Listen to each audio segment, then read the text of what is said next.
नमस्कार, मैं दानिश अंसार और आप देख रहे हैं पीआरबी। पिछले 10 साल में प्रधानमंत्री मोदी बिना लीडर ऑफ ओपोजिशन के सदन में बैठे सरकार चलाए, लेकिन इस बार राहुल गांधी के रूप में लीडर ऑपोजिशन है। क्या राहुल गांधी प्रधानमंत्री मोदी उनका सामना नहीं कर पा रहे हैं? क्या पूरी बीजेपी की टोली राहुल गांधी के सवालों का जवाब देने में असमर्थ है?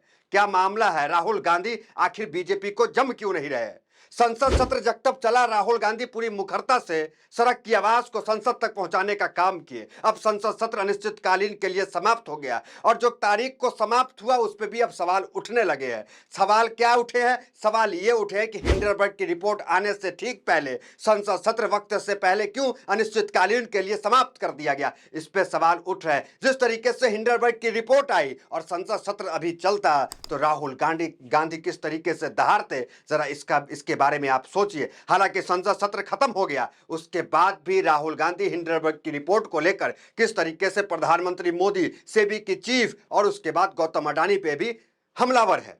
उसके बाद जिस तरीके से राहुल गांधी अडानी पे हमला करते हैं, उसके बाद क्या खबर निकल के आती है मीडिया में यह खबर निकल के आती है राहुल गांधी के घर पे ईडी जो है वो छापा मारने की तैयारी में है।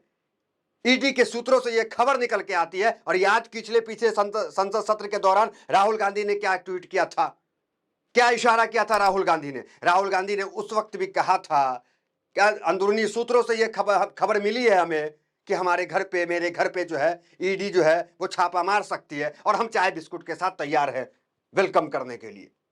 उस खबर के बीच कल यह खबर आती है कि राहुल गांधी के घर जो है ईडी कभी भी छापा मार सकती है, अभी भी जा सकती है जब हम ये खबर बना रहे हैं।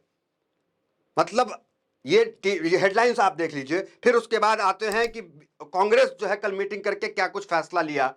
ईडी जिस तरीके से राहुल गांधी को जेल भेजने की तैयारी कर रही है और ईडी पे क्या आरोप लगते हैं कि ये जो है तथाकथित अमित शाह के इशारे पे ये चलती है। विपक्षी नेताओं को किस तरीके से, वर्तमान के मुख्यमंत्रियों को जेल में भर दी है ईडी ने।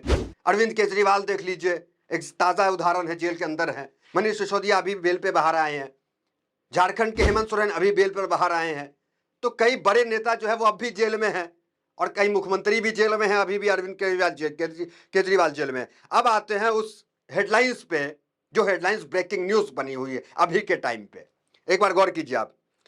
बढ़ सकती है राहुल गांधी की मुश्किलें, इस बड़े केस में समन भेजने की तैयारी कर रही ईडी समन भेजने की तैयारी कर रही है, राहुल गांधी को जेल भेजने की तैयारी कर रही है। इससे पहले भी ईडी जो है 42 घंटे की पूछताछ ईडी ने की थी, माफ कीजिएगा 40 घंटे की पूछताछ सोनिया गांधी और राहुल गांधी से। और जब से राहुल गांधी हिंडनबर्ग की रिपोर्ट के बाद प्रधानमंत्री मोदी और अडानी पे हमलावर है और सेबी चीफ का इस्तीफा की मांग कर रहे हैं, तब से ईडी जो है, सूत्र ये आ रहे हैं कि ईडी कभी भी जो है वो छापा मार सकती है। ये कौन चला रहा, देखिए एबीपी चला रहा है, एबीपी न्यूज का हेडलाइंस है। बढ़ सकती है राहुल गांधी की मुश्किलें, इस बड़े केस में समन भेजने की तैयारी कर रही ईडी। दूसरा देखिए, चक्रव्यूह वाला भाषण पसंद नहीं आया, ईडी कर सकती है छापेमारी, राहुल का बड़ा दावा। तो ये पुरानी खबर थी जिस वक्त राहुल गांधी ने दावा किया। अब देखिए कांग्रेस ने क्या किया है। कांग्रेस कल बैठक की है, बैठक में कांग्रेस ने कितना बड़ा फैसला लिया है। जिस तरीके से संसद के दौरान राहुल गांधी जो है तमाम मुद्दों को लेकर हमलावर रहते थे, संसद में लड़ाई लड़ते थे, अब जो है वो लड़ाई संसद के बाद सड़क पे आ उतरी है। अब देखिए क्या फैसला जो है मल्लिकार्जुन खड़गे ने लिया, राहुल गांधी भी मौजूद थे, कांग्रेस ने यह फैसला लिया। देखिए क्या फैसला है। 22 अगस्त को पूरे देश में होगा आंदोलन, कांग्रेस का ऐलान, ईडी दफ्तर का होगा घेराव। जब देश में लीडर ऑफ अपोजिशन को जेल भरने की तैयारी की जाए तो आंदोलन तो होगा, विरोध तो निकलेगा। और बड़ा दुर्भाग्यपूर्ण है कि स्वतंत्र एजेंसी जो है उसके खिलाफ आंदोलन किया जा रहा है। देश किस तरफ जा रहा है सोचिए जरा। इलेक्शन कमीशन हो गया, ईडी हो गया, सीबीआई हो गया, इस पे सरकार का कोई जो है हाथ नहीं होना चाहिए था। अब देखिए विपक्ष जो है स्वतंत्र एजेंसी पे जो है वो जाकर के विरोध प्रदर्शन करेगी। इस तरह से विपक्ष जो है मजबूर हो गई है। अब देखिए आप दूसरे हेडलाइंस देखिए आप। कांग्रेस मुख्यालय में राहुल गांधी खड़गे की बड़ी मीटिंग, कई सीनियर नेता मौजूद।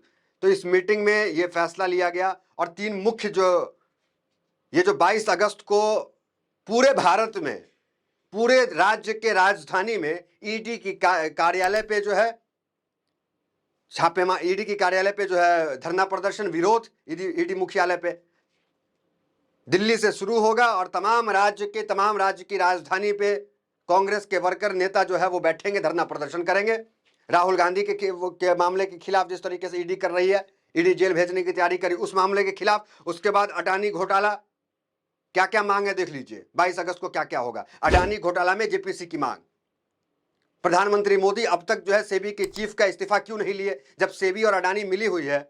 मतलब जिसको जो है वो जांच करना था अडानी का, वही अडानी के साथ मिलकर के निवेश कर रही है अडानी के बिजनेस में सेबी, जो कि वो भी एक स्वतंत्र एजेंसी है जिसका काम जांच करना था। सुप्रीम कोर्ट ने पिछले जब हिंडनबर्ग ने रिपोर्ट जारी किया, सुप्रीम कोर्ट ने सेबी से मांगा कि अडानी के वो पूरा खाका दीजिए, सही है कि गलत। सेबी ने कह दिया अडानी बहुत अच्छा है, सब कुछ ठीक है सुप्रीम कोर्ट को, और अडानी बच गए। अब पता क्या चल रहा है कि सेबी मिली हुई है अडानी से। अब देखिए क्या क्या मामला है। जाति जनगणना सिर्फ एक मामला नहीं है कि राहुल गांधी को जेल भेज रहे हैं इसलिए जो है ईडी का घेराव है। जाति जनगणना का मामला भी आक्रोश रहेगा कि जाति की जनगणना पूरे देश में कराई जाए, और इस पे बीजेपी जो है वो ऐसा कांटा अटक गया है बीजेपी के गले में कि ना वो निकल पा रही है ना वो उगल पा रही है। तीसरा क्या, सेबी चीफ का इस्तीफा।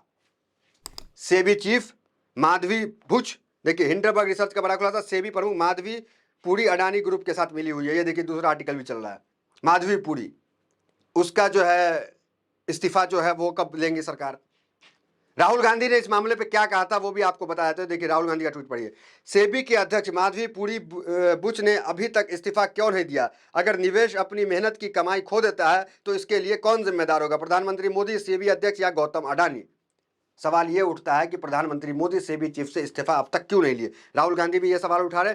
और दूसरा देखिए राहुल गांधी ने क्या कहता है कि इस खबर के बाद, इस रिपोर्ट के बाद आम निवेशक का जो नुकसान होगा उसकी भरपाई कौन करेगा, वही हुआ। देखिए Adani group stock fall up to 7% on Hindenburg reports, investor loss 53,000 crore. Investor ने 53,000 करोड़ का लॉस किया। ये कौन इन्वेस्टर है? ये कोई अंबानी अडानी इन्वेस्टर नहीं है, ये आम निवेशक है, हम जैसे और आप जैसे जो शेयर मार्केट में निवेश करते हैं। तो उनका 53,000 करोड़ रुपया इस रिपोर्ट के बाद लॉस हो गया, जो राहुल गांधी ने अनुमान लगाया था। अब इसकी भरपाई कौन करेगा? देखिए दीपक शर्मा है, वरिष्ठ पत्रकार है, वो क्या लिख रहे हैं देखिए। सेबी 18 महीना से अडानी ग्रुप के विदेश निवेश पर पर्दे डाल रही थी। अदालत बार बार निवेश पर जानकारी मांगती पर सेबी चुप हो जाती। किसी को पता ही नहीं था कि सेबी इसलिए चुप थी क्योंकि सेबी की मुखिया का ही पैसा इस निवेश में लगा था। बाप रे बाप, इतना बड़ा घोटाला तो कभी सुना ही नहीं। मतलब जिसको रखवाली की जिम्मेदारी दी जाए वही जो है घोटाला करे। सेबी का काम था कि तमाम जो कंपनीज है उस पर नज़र बना के रखे, और वही जो है वो ना तो घोटाला को बढ़ावा देती है बल्कि खुद घोटाला कर देती हैं, खुद जो पैसा निवेश करती हैं घोटाला में। तो ये तमाम जो खबर थी, अपडेट थी। अब देखना दिलचस्प होगा कि जब 22 अगस्त को विपक्ष जो है सड़क पे उतरेगा तो क्या कुछ होगा। 22 अगस्त तक प्रधानमंत्री मोदी को समय है कि वो जो है ये तमाम चीज़ें जो चल रही है हिंडनबर्ग की रिपोर्ट के बाद, अब तक इस्तीफा नहीं हुआ, या तो इस्तीफा ले ले तो आक्रोश कम हो जाए शायद। तो कुल मिलाकर विपक्ष जो है पूरी मजबूती के साथ, संसद में भी आपने देखा दुगनी तादाद सांसदों की जैसे बढ़ी, किस तरीके से विपक्ष जो है फ्रंट फुट पे खेलना शुरू कर दिया। फ्रंट फुट पे तमाम चीजें, विरोध प्रदर्शन हो, आवाज बुलंद करना हो, सब कुछ आपको देखने को मिला। और बीजेपी किस तरीके से बैकफुट पे जा रही है, लगातार कितने बिल जो है वो पास नहीं करा पाई। आपने देखा ब्रॉडकास्टिंग बिल पास नहीं करा पाई, वक्फ बोर्ड का बिल पास नहीं करा पाई, नजूल का बिल पास नहीं करा पाई, कई बिल है जो विपक्ष सरकार जो है पास नहीं करा पाई अपनी सरकार होते हुए। तो फिलहाल इस खबर में इतना ही, मिलता है अगली वीडियो से। बने हमारे साथ, बहुत बहुत धन्यवाद।